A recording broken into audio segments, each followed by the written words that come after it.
Hi అండి. నేను మీ కవిత వీరన్న. మీరు చూస్తుంది కవిత బ్లాగ్స్. ఈరోజైతే ఎంతగానో ఈజీగా రెడీ చేసుకునే రవ్వ లడ్డు అయితే చూద్దామండి. ముందుగా స్టవ్ మీద ఒక గిన్నె పెట్టుకొని ఆయిల్ వేసుకొని నెయ్యి వేసుకునేవారైతే నెయ్యి వేసుకోవచ్చండి. అందులో డ్రై ఫ్రూట్స్ వేయించుకొని పక్కకు పెట్టుకోవాలి. అదే గిన్నెలో 2 కప్పుల రవ్వ వేసి బాగా కలుపుకుంటూ లో ఫ్లేమ్లో 25 నిమిషాలు అయితే వేయించుకోవాలండి.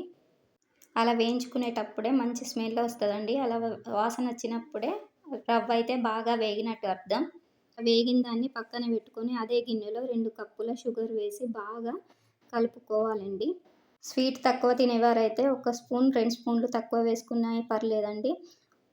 హాఫ్ కప్పు వాటర్ పోసుకొని అది బాగా మెల్ట్ అయ్యేరాక కలుపుకుంటూ తీగ పాకం వచ్చేరాక లో ఫ్లేమ్లో పెట్టే కలుపుకోవాలండి. అలా తీగ పాకం వచ్చాక ముందుగా వేయించి పెట్టుకున్న డ్రై ఫ్రూట్స్ అండ్ అది రవ్వ వేసి బాగా కలుపుకుంటూ అది కొంచెం ఉడికిన తర్వాత స్టవ్ అయితే ఆఫ్ చేసుకొని మనం గోరువెచ్చగా ఉన్నప్పుడే రవ్వ లడ్డూలు అయితే తయారు చేసుకోవాలండి. అలా చేసుకుంటే మనం ఎంతగానో ఇష్టపడే రవ్వ లడ్డు అయితే రెడీ అవుతుందండి. ఒక్కసారి ట్రై చేసి చూడండి. నా ఛానల్ కొత్తగా చూస్తున్న వారు సబ్స్క్రైబ్ చేసుకోండి.